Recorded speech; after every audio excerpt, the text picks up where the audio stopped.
2023 সালের 9 সেপ্টেম্বর রাতে বারডেম হাসপাতাল থেকে তুলে নিয়ে শাহবাগ থানায় আটকে ছাত্রলীগের 2 কেন্দ্রীয় নেতা এবং ঢাকা বিশ্ববিদ্যালয়ের এক নেতাকে ব্যাপক মারধর করা হয়। পুলিশের রমনা বিভাগের তৎকালীন এডিসি হারুনুর রশিদ এই মারধরের নেতৃত্ব দেন। পরে তাকে সাময়িক বরখাস্ত করে স্বরাষ্ট্র মন্ত্রণালয়।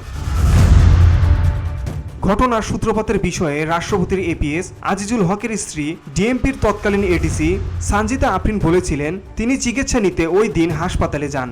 চিকিৎসকের সাক্ষাৎ পেতে তিনি সহকর্মী হিসেবে এডিসি হারুনুর রশিদের সহায়তা নেন। এ সময় কয়েকজনকে সঙ্গে নিয়ে হাসপাতালে এসে এডিসি হারুনকে মারধর করেন তার স্বামী আজিজুল। এই ঘটনা সে সময় দেশ জুড়ে বেশ আলোড়ন সৃষ্টি করেছিল। বসুন্ধরা, উত্তরা, বনশ্রী, কুড়িল ও বাড্ডা সহ রাজধানীর বিভিন্ন স্থানে অভিজাত ও অত্যাধুনিক মানের ফ্ল্যাট কেনার এক নির্ভরযোগ্য প্রতিষ্ঠান প্লেজেন্ট প্রপার্টিজ লিমিটেড। তাই আপনার স্বপ্নের আবাসনের জন্য আজই যোগাযোগ করুন। Pleasant properties limited, where destiny matures eventually.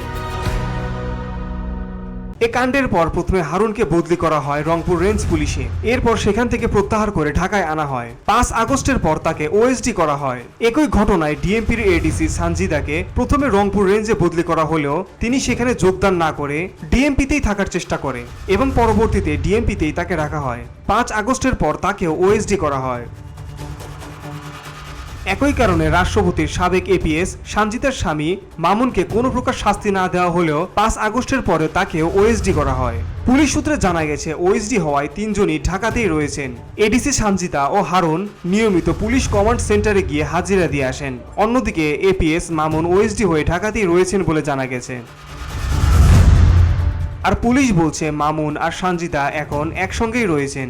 ADC সানজিদার বিষয়ে ডিএমপির মিডিয়া বিভাগের উপকমিশনার মোহাম্মদ তালেবুর রহমান বলেন, এডিসি সানজিদা বর্তমানে ওএসডি অবস্থায় আছেন। তিনি ডিএমপির কোনো বিভাগীয় দায়িত্বে নেই। ভিওটি বাংলা নিউজ ডেস্ক।